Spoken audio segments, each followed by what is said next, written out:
오늘 경제 캘린더도 꽉 차 있습니다. 네. 9시 30분에 6월 상품 무역 수지 그리고 자동차를 제외한 소매 재고와 도매 재고, 레드북 소매 판매 지수까지 쭉 공개됐고요.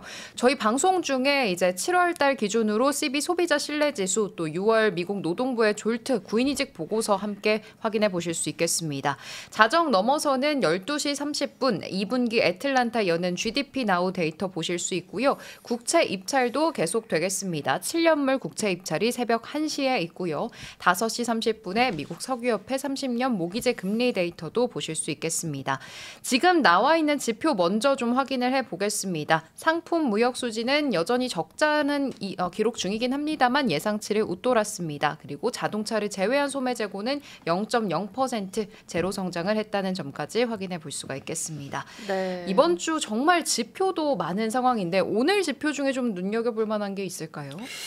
일단은 컨퍼런스 소비자 신뢰 지수, 소프트 데이터긴 하지만 관세 이슈가 강할 때 굉장히 또 안 좋게 데이터가 나왔다가 이게 또 반등은 또 빠르게 하거든요. 네. 금리가 지금 어쨌든 투심이 개선되고 공포 탐욕 지수가 지금 극도의 탐욕 구간 아니겠습니까? 뭐 언저리 왔다 갔다 하긴 하는데 소비자 신뢰 지수가 좀 높게 나오지 않을까 일단 생각을 해보고요. 네. 이번 주 고용 보고서 발표도 있기 때문에 졸지부터 시작하잖아요. 그렇죠. 졸지 어떻게 나올지 지켜봐야 할 것 같습니다. 네, 경제 캘린더 먼저 확인해 봤습니다. 그리고 오늘 정말 실적이 많았는데요. 개장 전에 어떤 기업들이 있었죠? 네, 맞습니다. 정말 실적 캘린더가 여기 나와 있는 거 외에도 꽉꽉 채워질 정도로 많았는데 저희가 좀 추려봤습니다. 개장 전에 뭐 보잉부터 시작을 해서요. P&G, 유나이티드 헬스, 아스트라제네카, 머크 같은 제약 관련주들도 많고요.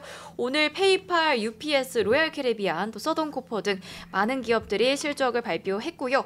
폐장 후 캘린더도 한번 살펴보겠습니다. 네, 폐장 후에는 비자라든지 그리고 스타벅스, 부킹홀딩스도 실적을 발표하고요. 일렉트로닉 아츠, 시게이트, 테라다인, 또 마라톤 디지털 같은 기업들이 실적을 공개할 예정입니다. 그렇다면 저희가 이제 개장 전에 실적 나온 기업들 쭉 한번 꼼꼼하게 분석을 해볼 텐데요. 먼저 보잉 실적부터 정리해 보도록 하겠습니다. 네, 보잉의 경우에는 적자 기록 중이긴 하지만 예상치는 모두 상회했습니다. 다시 한번 좀 확인을 해드리도록 하겠습니다. 예상치를 모두 상회한 실적이 나왔고요. 마이너스 1.24달러 기록하고 있습니다. 시장의 예상치는 마이너스 1.4달러였고 매출 역시 227억 5천만 달러 기록하면서 전년 동기 대비로도 35% 성장했습니다.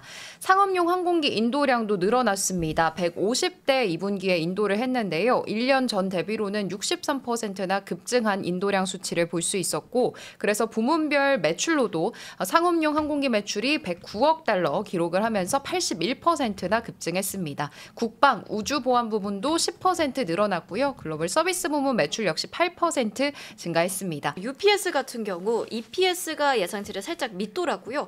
전년 대비로도 13% 감소하는 흐름이었고 또 2분기 매출 같은 경우에는 다만 예상치를 상회했습니다만 전년 대비로는 3% 감소했습니다. 구체적인 상황들 좀 살펴보겠습니다. 일단 UPS가 가이던스를 이번에 제공하지 않았고요. 지난 4월에도 사실 연간 전망 데이터를 업데이트를 하지 않았기 때문에 이때도 관세 불확실성에 좀 대응을 하는 모습이었는데 이번에도 이제 제공을 하지 않았다라는 부분이 좀 눈에 띄었고요. 물량 감소가 일단 첫 번째 원인으로 꼽히고 있습니다. 미국 안에서의 일일 평균 물동량을 봤더니 전년 대비 7% 감소하는 흐름이 나타났고요. 마진 압박도 받고 있는 상황이라고 합니다.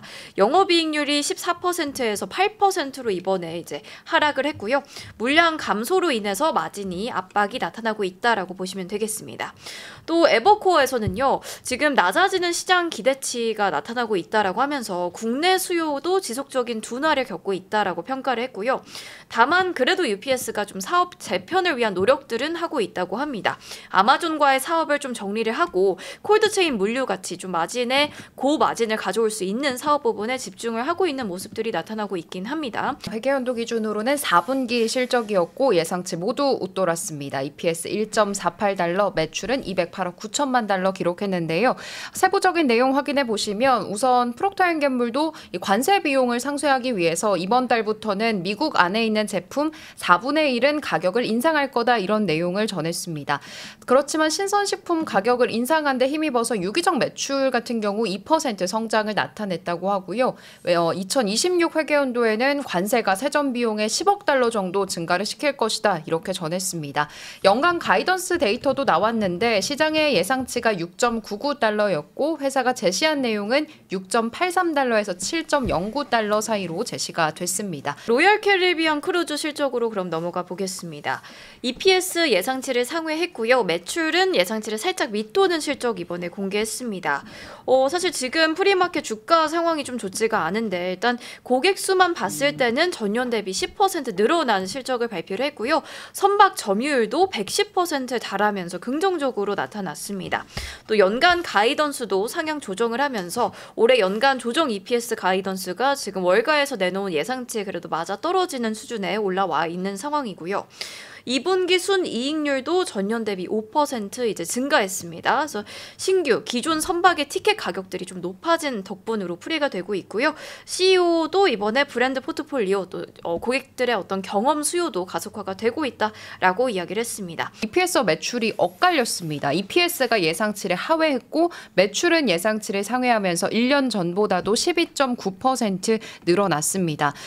구체적인 데이터를 봤을 때는요. 연간 가이던스에서 큰 실망감이 나타난 것으로 보입니다. 2025 회계연도 EPS 가이던스가 기존보다 많이 낮아졌는데요. 확인해 보겠습니다. 4월 데이터가 26달러에서 26.5달러 사이로 원래 제시가 되어 있었는데 이게 지금 16달러로 10달러나 확 낮아졌습니다. 시장의 컨센서스도 20.64달러였기 때문에 이를 밑도는 수치를 제시했다고 볼 수 있겠고요. 2분기에 부문별 매출은 유나이티드 헬스케어 부문이 16.5% 증가하면서 시장이 예상치를 웃돌았고 옵텀 부문 매출도 6.8% 증가했다고 합니다. 2분기 의료비 비율은 85.1%에서 이제 89.4%로 늘어났고 시장의 컨센서스보다도 약간 더 높은 수치를 나타냈는데요. EPS는 예상치를 좀 크게 웃돈 모습을 확인해 볼 수가 있었습니다. 자세히 확인해 보면 항암제 매출이 18% 늘어나면서 크게 기여를 했고요. 폐암 치료제인 타그리스 그리고 항암 화학요법인 엔허2가 판매량이 크게 늘면서 이제 매출에 크게 기여를 했고요. 유럽 매출이 미국 매출이 가장 증가세가 높았는데 13% 증가폭이 가장 컸고요. 유럽 매출도 12% 늘어났습니다. 또 이 부분이 흥미로웠는데 미국에 대한 투자를 확대하겠다라고 발표를 했습니다. 아무래도 트럼프 관세 정책에 제약 부분에도 미칠 불확실성에 좀 대응을 하고자 아스트라제네카가 2030년까지 500억 달러를 미국에 투자하겠다라고 발표를 했고요. 매출이 예상치를 하회했습니다. 1년 전 대비 지금 수치도 확인을 해볼 수가 있겠는데 매출이 지금 158억 1천만 달러 나오면서 시장의 예상치를 6천만 달러 정도 하회했다고 볼 수가 있겠습니다. 그리고요, 키트루다의 매출은 80억 달러 기록했습니다. 9% 증가한 수치였고 가다실의 매출이 정말 많이 줄었죠. 55%나 급감했습니다. 11억 달러를 기록했다고 하고요. 더불어서 2027년 말까지 연간 30억 달러의 비용 절감을 목표로 하고 있다라는 단연간의 최적화 이니셔티브를 시작했다는 내용도 함께 전했습니다. 연간 가이던스 확인해 보시면 EPS 가이던스를 이전보다 하단을 조금 더 높였습니다. 8.87달러로 하단이 높아졌고 시장의 컨센서스는 하단에 딱 부합하는 8.87달러였습니다. 그리고 매출 같은 경우에도 가이던스를 지금 좁혀 잡은 모습인데요. 하단은 643억 달러, 상단은 653억 달러로 좁혔고 시장의 컨센서스는 649억 달러였습니다. 또 이제 42센트의 손실을 기록을 했고요. 예상치를 크게 하회한 모습이죠. 그리고 매출도 예상치를 밑돈 실적을 공개했습니다. 자세히 좀 확인을 해보자면요. 지금 전년 동기 대비로 봤을 때도 순이익이 2억 2,500만 유로 대비 악화된 모습을 확인해 볼 수가 있었고요. 3분기 가이던스도 월가 예상치를 하회했다라는 부분이 지금 눈에 들어옵니다. 환율 변동으로 인해서 좀 역풍이 반영이 된 걸로 보이고 있고요. 플랫폼 월간 활성 사용자 수는 다만 또 11% 늘어났습니다. 그리고 유료 구독자 수도 12% 증가했고요.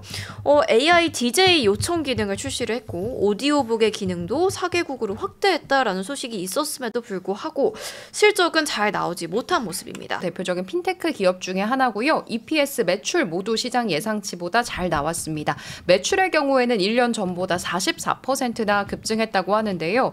신규 회원 가입수가 일단 많이 늘었습니다. 85만 명 2분기에 추가를 하면서 이제 전체 회원 수가 1,170만 명에 달하고 있는 상황입니다. 대출입니다.